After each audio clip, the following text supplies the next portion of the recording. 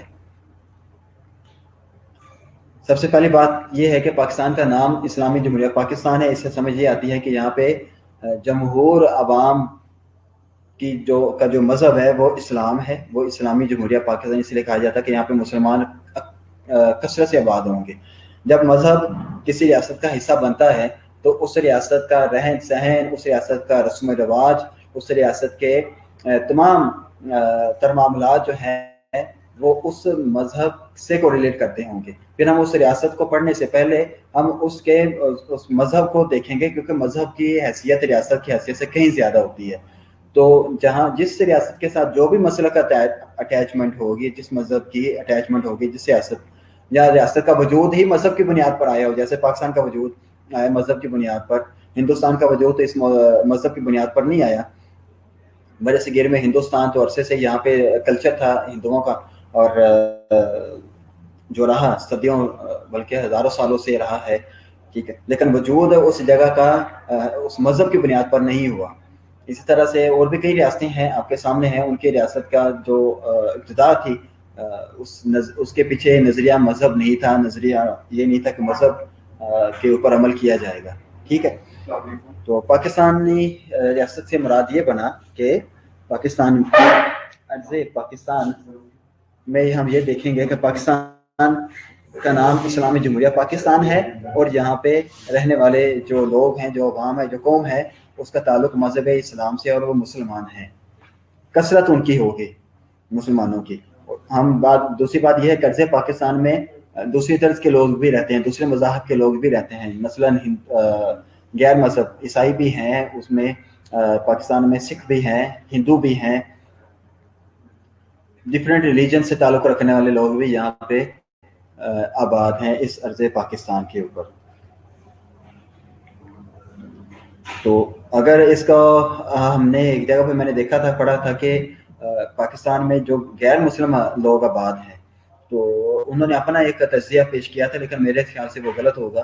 انہوں نے یہ لکھا تھا, ایک اتھینٹک بک ہے اس میں میں نے یہ پڑھا تھا, انہوں نے کہا تھا 4% لوگ جس نے دوسرے مذہب کے لوگ جو تعلقات رکھتے ہیں نا, جیسے جو پاکستان میں غیر مسلم لوگ ہیں, اقلیتوں کی تعداد اس نے پاکستانی آبادی کے تناسب سے انہوں نے بتائی کہ پاکستان کی میں مسلمانوں کا تناسب غیر مسلموں کا جو تناسب ہے وہ 96:4 ہے, کہ 4% آبادی غیر مسلموں کی ہے. میرے خیال میں یہ اندازہ شاید غلطی مس پرنٹنگ کی وجہ سے اس بک میں آ گیا, تو میرا خیال ہے کہ یہ 4% سے بھی زیادہ ہے جو یہاں پہ غیر مسلموں کی اقلیتیں ہیں جو ہمارے پاس یہاں پہ موجود ہیں.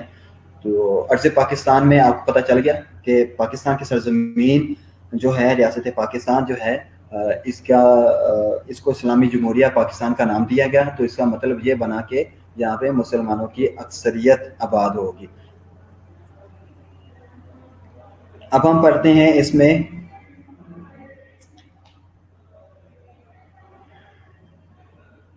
جو میں نے آپ کو بات کی کہ پاکستان کو جو کچھ حصوں میں تقسیم نے صوبائی ڈویژن کی, اس کے علاوہ جو ایک اور ڈویژن کی جاتی ہے جغرافیائی لحاظ سے ارض پاکستان کو, وہ یہ ہے کہ یہاں کے آب و ہوا جو ہے, پاکستان کے آب و ہوا کے لحاظ سے بھی یہاں پہ ایک ڈویژن ہوتی ہے. مختلف علاقوں کی آب و ہوا مختلف ہے یہاں پہ, ٹھیک ہے. آب و ہوا یہاں پہ ہوا, پہاڑ بھی ہیں, کہیں پہ دریا بھی ہیں, اور دریاؤں کا جو رخ ہے, یہ تمام چیزیں جو ہیں یہ ایک جغرافیائی وحدت کے تحت عمل میں آتی ہیں. تمام برِ صغیر سے مختلف حیثیت ہے پاکستان کے جو عرض پاکستان ہے برِ صغیر کے ڈفرینٹ. ایک منٹ پلیز,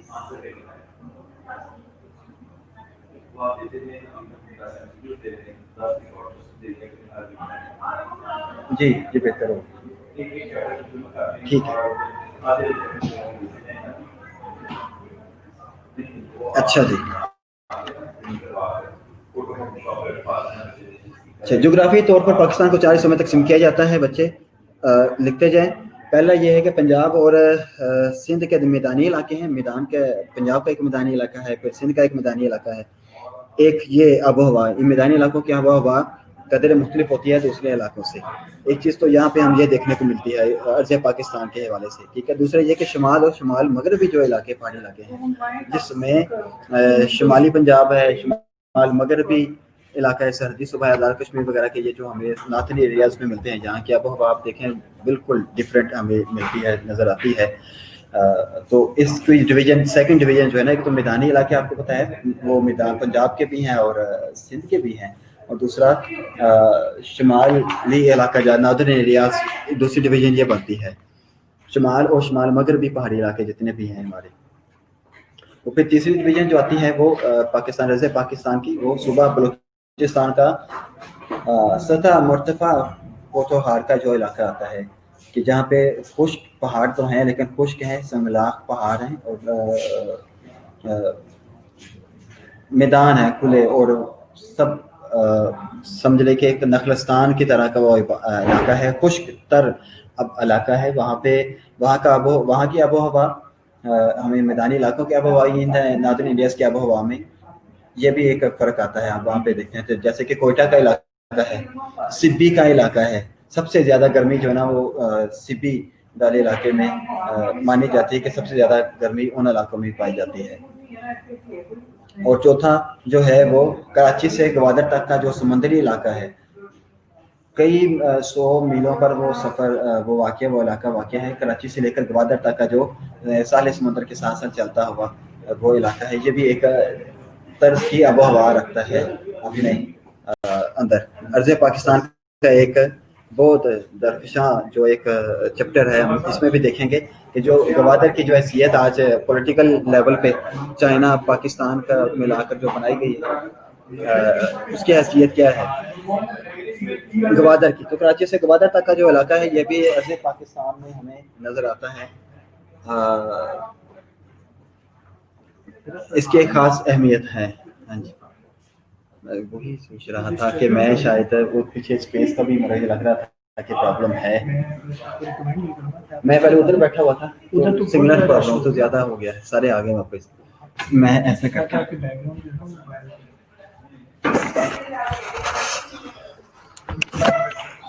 چل ٹھیک ہو گیا، بہتر ہو گیا. کافی انٹرپشن تھی، وہ بار بار گزر رہی تھی.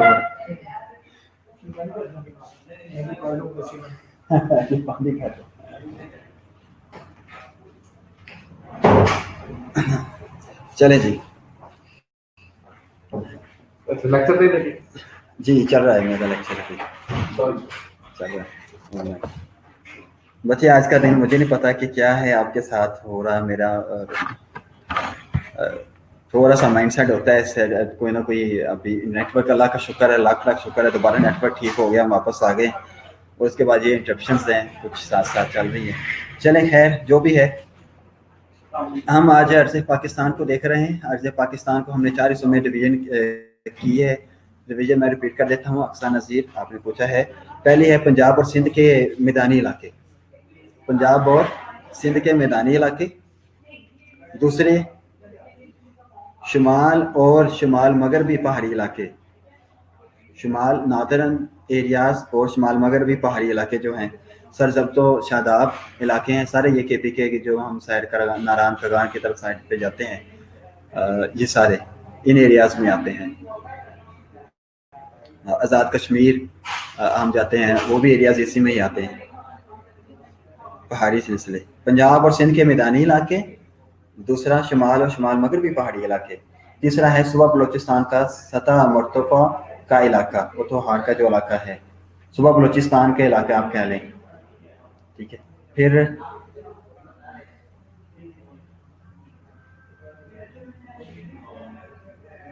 چوتھی بات ہے کراچی سے گوادر تک کا سمندری علاقہ. کراچی سے گوادر تک کا جو سمندری علاقہ ہے، یہ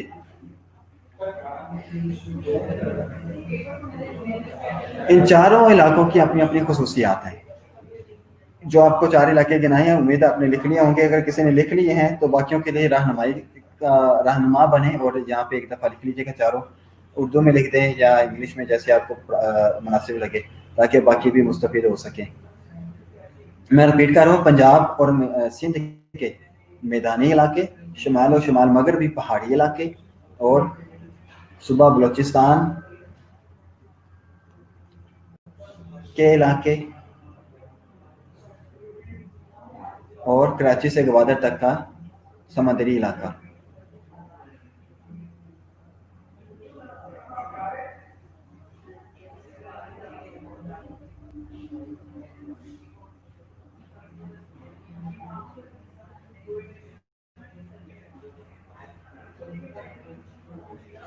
جی بچے میں کالج میں نہیں ہوں, آپ نے صحیح پہچانا ہے. آپ اگر فوکس کریں تو مجھ پہ ہی اگر فوکس کریں تو زیادہ بہتر ہے, بیک گراؤنڈ پہ فوکس نہ کریں. جو میں کہہ رہا ہوں آپ ان پہ فوکس کریں, جیسے ساتھ ساتھ یہ لکھتے بھی جائیں. بچے کہہ رہے ہیں سر آپ کالج میں نہیں ہیں, آپ کہیں اور ہیں. یونیورسٹی کی ایک ہے میری لیکچر, وہاں پہ ہو رہا ہے آن لائن. وہ سمجھیں کہ ہماری یونیورسٹی ادھر پہنچے ہوئے ہیں آپ. اچھا یہ میں آپ کو گروپ میں بتا دوں گا میں کہاں تھا, اور ایک کمٹمنٹ تھی آج وہیں پہ, پھر آپ کے لیکچر کا ٹائم بھی ہوا تو ساتھ ساتھ وہ بھی ساتھ ضروری تھا آپ کا بھی. میں یہیں پہ شروع ہو گیا اور پھر اتنا مطلب تنگ ہوا ہوں, اور نیٹ ورک کی وجہ سے. یہ تو اب تک میں کافی آپ کو یہ سلیبس کروا چکا ہوتا ساتھ. خیر ہم نے 4 علاقے دیکھ لیے, پھر ان کی ڈویژن, سب تمام علاقوں کے اپنے اپنے آب و ہوا کے حوالے سے خصوصیات ہیں. جی اقصا نذیر آپ کا بہت شکریہ.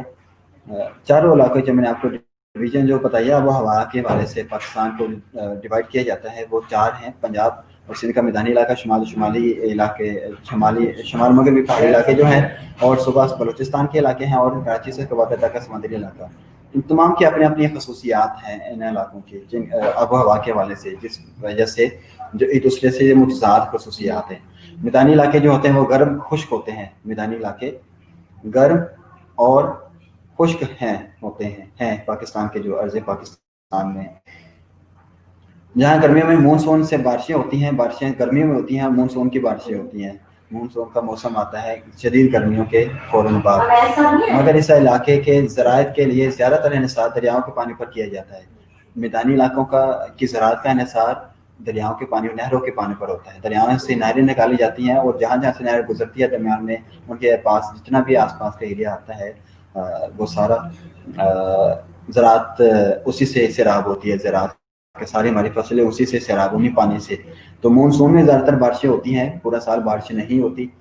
گرمیوں کے موسم کے فوراً بعد مونسون کا جو موسم آتا ہے اس میں بارشیں ہوتی ہے. یہ میدانی علاقوں کا یہ خصوصیت ہے. پنجاب اور سندھ کا ایک خاص حصہ جو ہے نا, وہ ہم دیکھتے ہیں کہ خاص حصہ جو پنجاب اور سندھ کی جو زمینوں کا حصہ ہے وہ بنجر ہے زمینیں. سندھ کا تو خاص طور پر بنجر زمینیں ہیں, ریگستانی علاقہ ہے, ریت ہے ساری, اور یہ بنجر زمینیں ہیں ساری. ٹھیک ہے, اور تقریباً نیم صحرا پر مشتمل یہ علاقہ ہے. صحرات کے جیسے یہ ہوتے ہیں. میرے پاس لکھا ہوا ہے ایک علاقہ میں نے یہاں پہ, ہاں, جس میں تھل اور تھر کا صحرائی علاقہ شامل ہے. جب بھی پنجاب سندھ کا علاقہ آتا ہے تھر اور تھرائی کا تھر کا جو صحرائی علاقہ ہے, یہ سارا پنجاب اور سندھ کے میدان جو پہلا ہم نے ڈویژن کی تھی اس میں آتا ہے. تو یہ سارا بنجر علاقہ ہے, یہاں پہ اب زراعت نہیں ہوتی, زمینوں کی کاشتکاری یہاں پہ نہیں ہوتی.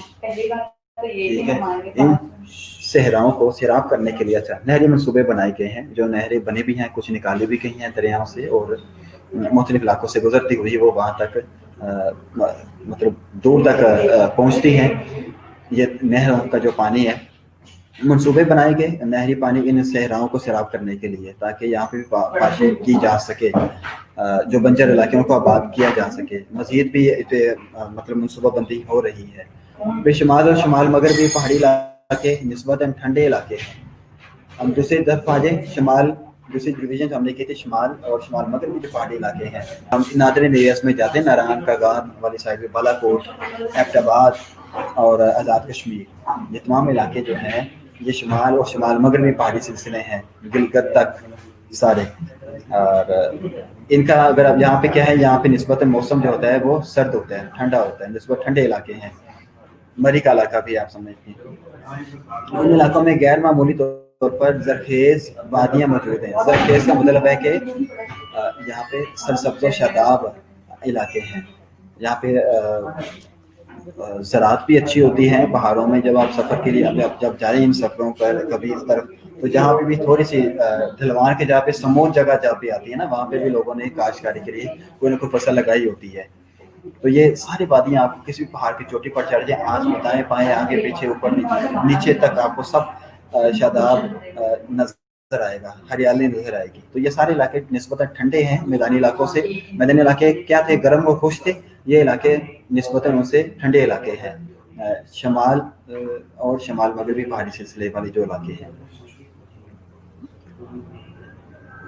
یہاں پر کیا ہوتا ہے، شمال مغربی پہاڑی سلسلوں میں بہت سارے پھل وغیرہ کی فصلیں حاصل کی جاتی ہیں ادھر سے، مگر یہ علاقے زیادہ تر خشک ہیں اور جہاں بارش کم ہونے کی وجہ سے زراعت کا ایک بڑا مسئلہ ہے. ہمارا جو بہت سارے پھل آڑو، سیب، خوبانی، آلو بخارا، یہ ساری چیزیں، یہ جتنے بھی پھل ہیں یہ ہمیں سارے انہی علاقوں سے آتے ہیں، پہاڑی علاقوں سے ہی آتے ہیں. عام گرم و خشک علاقے میں پیدا ہوتا ہے جو پنجاب میں اور سندھ کے کچھ علاقوں میں پیدا ہوتا ہے ان درختوں سے. لیکن ہمارے بہت سارے پھل جو ہے نا وہ انہی علاقوں سے آتے ہیں، خوبانی، آڑو، سیب وغیرہ. ٹھیک ہے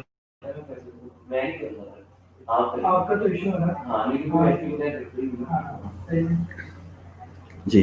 اس کے بعد تیسری جو ڈویژن ہم نے کی تھی وہ کی تھی ہم نے صوبہ بلوچستان کا علاقہ، جو کچھ علاقے ہیں سطح مرتفع کا علاقہ، پورے ملک میں سب سے زیادہ خشک اور بنجر علاقے ہیں. ٹھیک ہے. پنجاب سے بات شروع ہوئی تھی. پنجاب میں خشک اور گرم موسم ہے، اور سرحد کی طرف چلے جائیں تو یہاں پہ موسم ہمیں ملتا ہے سرحد میں سڑکیں پیچھے میں بتا رہا ہوں، شمال اور شمال مغربی پہاڑی سلسلوں میں نسبتاً ٹھنڈے علاقے ملتے ہیں اور پھلوں کی پیداوار بھی زیادہ ہوتی ہے. اچھا، تو اب سطح مرتفع کی طرف جائیں جو کوئٹہ کا علاقہ ہے، سدھی کا علاقہ ہے. کبھی آپ کو جانے کا اتفاق ہوا ہو، نہیں تو آپ نیٹ پہ بھی یہ چیزیں ان کے امیجز دیکھ سکتے ہیں کہ بہت زیادہ تر علاقے جو ہے نا وہاں خشک ہیں اور بنجر علاقے ہیں. سارے علاقے موسٹلی آپ کو کہیں کہیں کو درخت نظر آئے گا، درخت تک بھی نہیں ہے، فصل کہاں پہ ہونی ہے وہاں ادھر. یہی وجہ ہے کہ اگر یہ پاکستان کے کل رقبہ کا 1/3 ہے، مگر جہاں آبادی بہت کم ہے. ان علاقوں میں بلوچستان میں آپ کو آبادی بھی نظر نہیں آتی. کم ہونے کی وجہ یہی ہے کہ وہاں پہ جو ضروریات زندگی ہے انسان وہاں پہ پوری کر ہی نہیں سکتا.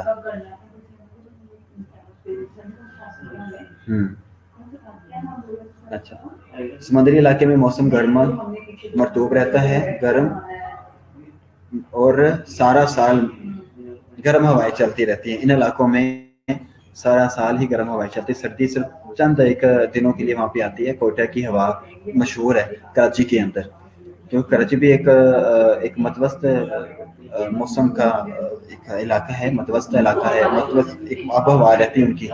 گرمیوں میں بہت زیادہ گرم نہیں ہوتا اور گرم ہوائیں نہیں چلتی وہاں پہ. ہوا جو ہے نا ساحلی سمندر کی جو ہوا ہوتی ہے نا، نیم ٹھنڈی ہوا بہی رہتی ہے. دن میں موسم گرم ہوتا ہے، شام میں موسم اچھا ہوتا ہے شدید گرمیوں میں. سردیوں میں صرف 1 مہینہ سے بھی کم دن وہاں پہ سردی زیادہ ہوتی ہے کراچی میں بھی. تو وہاں پہ یہی بات مشہور ہے کہ یہاں پہ کوئٹے کی ہوا چل رہی ہے. بہت چند دن وہاں پہ مطلب کوئٹے کا موسم ایسا، کوئٹہ یا یہ بلوچستان کی ہوائیں جب ادھر آتی ہیں سندھ کی طرف رخ کرتی ہیں ادھر، اب ادھر کا ہوا کا دباؤ کم ہونے کی وجہ سے ادھر جب سرد ہوائیں رخ کرتی ہیں بلوچستان کی طرف سے تو یہ چند ایک دن کا ہوتا ہے. باقی سارا سال جو ہے وہاں پہ موسم جو اپنا بلوچستان میں وہ گرم اور خشک ہوتا ہے، سارا سال گرم ہوائیں چلتی ہیں. تو پھر یہ کیا ہے، ان جغرافیائی حالات سے یہ بات بخوبی واضح ہو جاتی ہے کہ پاکستان ایک جغرافیائی وحدت ہے، ایک جغرافیائی وحدت ہے. اس کی جو جغرافیائی حدود ہے پاکستان کی، یہ ہمیں کسی اور ملک میں ایسی نہیں ملتی. اس میں شامل تمام علاقوں کا ایک دوسرے کے ساتھ گہرا معاشی اور معاشرتی رابطہ ہے. ایک ایسی وحدت بنائی گئی ہے پاکستان میں کہ تمام علاقے ایک دوسرے پر صوبے جو ہے نا وہ معاشی طور پر بھی اور معاشرتی طور پر بھی انحصار کرتے ہیں ایک دوسرے کے ساتھ. تو یہ ایک عبادت بنی ہے، گہرا رابطہ ہے معاشی اور معاشرتی دونوں حوالوں سے. شمال کی پہاڑی میدانی علاقوں کے لوگوں کے لیے صحت افزا مقام کا درجہ رکھتے ہیں. جو لوگ صحت افزا حاصل کرنے کے لیے شمالی علاقوں میں جاتے ہیں، پہاڑی علاقوں میں صحت افزا مقام کا درجہ رکھتے ہیں. ان پہاڑوں کے باشندوں کا معاشی ذریعہ میدانی علاقوں کے لوگوں کے وہاں جانے پر ہی منحصر ہے. جب یہاں کے لوگ پنجاب کے لوگ وہاں پہ جاتے ہیں یا کراچی سندھ سے لوگ ان علاقوں میں جاتے ہیں، مطلب کہاں پہ نادرن ایریا میں جاتے ہیں، شمال اور شمال مغربی پہاڑی سلسلوں میں سیر و تفریح کے لیے جب یہ لوگ جاتے ہیں تو وہاں کی ان لوگوں کی دکانداری انہی کے جانے سے چمکتی ہے۔ اس وجہ سے یہ ایک وحدت بنی ہوئی ہے معاشرتی اور معاشی دونوں لحاظ سے، ٹھیک ہے۔ اور پھر ان پہاڑی علاقوں کے جو باشندے ہیں سردیوں میں روزگار کے حصول کے لیے میدانی علاقوں کا رخ کرتے ہیں، ٹھیک ہے۔ جب وہاں پہ شدید سردی ہوتی ہے، جب یہاں پہ گرمی ہوتی ہے تو لوگ یہاں سے صحت افزا مقام پہ وہاں پہ جاتے ہیں پہاڑی علاقوں میں، شمالی علاقوں میں۔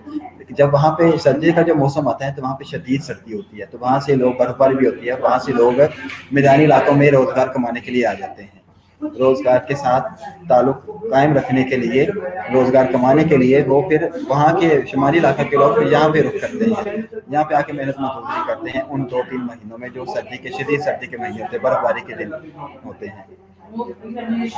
پھر اسی طرح سے ہم دیکھیں، یہ تو تھا پنجاب اور KPK کا معاملہ، شمال اور شمال مغربی پہاڑی سلسلوں کا معاملہ تھا۔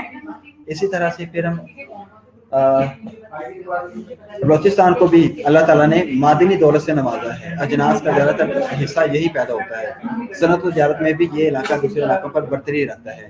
صنعتیں جو ہیں، سیمنٹ کی صنعت ہے، ہم دیکھتے ہیں پتھروں سے پتھر کو نرم کر کے جو سیمنٹ بنایا جاتا ہے، پیسا جاتا ہے، یہ ساری سیمنٹ کے کارخانے جو نا وہاں سے ہیں۔ پھر بہت ساری معدنیات ہمیں بلوچستان سے ملے، بہت ساری اجناس ہمیں بلوچستان سے ملتی ہیں۔ ہاں، یہ جو ہمارا لکوڈ ہے، ہماری سوئی ناظرن ایریا سے نکلتی، سوئی کے مقام پر جو گیس نکلتی ہے، یہ گھروں میں بھی استعمال ہوتی ہے، اور دوسری گیسز، یہ ساری جو مٹیریل ہے، انرجی سورسز جو ہیں، یہ سارے ہمیں کہاں سے حاصل ہوتے ہیں؟ بلوچستان سے حاصل ہوتے ہیں، بلوچستان کے ساتھ زمین سے ہمیں حاصل ہوتے ہیں، ٹھیک ہے۔ سندھ کی بات آگے، اس کے ساتھ ساحل سمندر کا علاقہ جو ہے وہ تجارت کے اعتبار سے انتہائی اہمیت کا حامل ہے۔ سندھ کا علاقہ، اس کی اہمیت کیا ہے؟ تجارت کے لیے دوسرے کنٹری سے، دوسرے جزیروں سے لوگ جو تاجر آتے ہیں، یا تو وہ ہوائی اڈے کے ذریعے سے آتے ہیں، یا پھر جو سامان ہے وہ تو ان جہازوں کے ذریعے، بحری جہازوں کے ذریعے جاتا ہے، تو وہ سمندر کے راستے سے۔ اس لیے یہ علاقہ جو ہے اپنی خصوصیت کا حامل ہے۔ پاکستان کی معیشت کا انحصار، بہت سارا انحصار ایک زراعت پر ہے، دوسرا ٹریڈ پر ہے۔ تو ٹریڈ جو ہے، ٹریڈ میں اہم کردار ادا کون کرتے ہیں؟ یہ ساحلی علاقے، سندھ کے ساحلی علاقے جتنے بھی ہیں ساحل سمندر کے، یہ ٹریڈ میں اہم کردار ادا کرتے ہیں۔ پورے ملک سے اجناس اکٹھی کی جاتی ہیں، امپورٹ جو ہمیں ایکسپورٹ کرنی ہوتی ہے، پورے پاکستان سے لے کر ان جگہ پر بھجوائی جاتی ہیں، ان ساحلوں پر، یا ساحلوں سے پھر پہلی بیڑے تیار کر کے دوسرے ممالک میں جاتے ہیں، ٹھیک ہے۔ پھر زرعی اجناس کا زیادہ تر حصہ یہی پیدا ہوتا ہے۔ صنعت اور تجارت میں بھی یہ علاقہ دوسرے علاقوں پر برتری رکھتا ہے۔ اس طرح ملکی دولت کے حصول میں پنجاب کا حصہ، ملکی دولت کا حصول میں پنجاب کا حصہ سب سے زیادہ اہم ہے، کیونکہ یہاں پہ سب سے زیادہ اجناس پیدا ہوتی ہیں۔ ربیع کی فصل ہوتی ہے، خریف کی فصل ہوتی ہے، کپاس پیدا ہوتی ہے، گندم پیدا ہوتی ہے، ساری چیزیں جو ہے ایکسپورٹ ہوتی ہے۔ پنجاب سے ہی پھل بہت کچھ ایسے پیدا ہوتے ہیں جو ایکسپورٹ ہوتے ہیں۔ تو صنعت کا انحصار کسی بھی ملک کی معیشت کا پر ہوتا ہے، لیکن اس سے زیادہ انحصار زراعت، میں نے آپ کو بتایا نا، زراعت اور صنعت دو بڑے اہم ایک معیشت پر اثر انداز ہونے والی یہ قوتیں ہیں، زراعت اور صنعت۔ تو زراعت ہمیں حاصل ہوتی ہے پنجاب سے، اور پنجاب کے آب و ہوا سے، پنجاب سے، اور جو ٹریڈ ہے، جو تجارت ہے، وہ ہمیں ہوتی ہے سندھ کے ساحلی علاقوں سے۔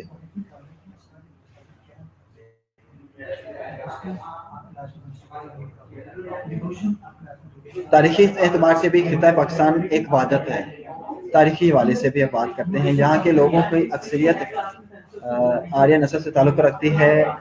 یہ آپ کے چلو سننے پڑھنے کے نہیں ہے، پاکستان میں شامل ہوئے مختلف زبانیں بولی جاتی ہیں، کی وجہ سے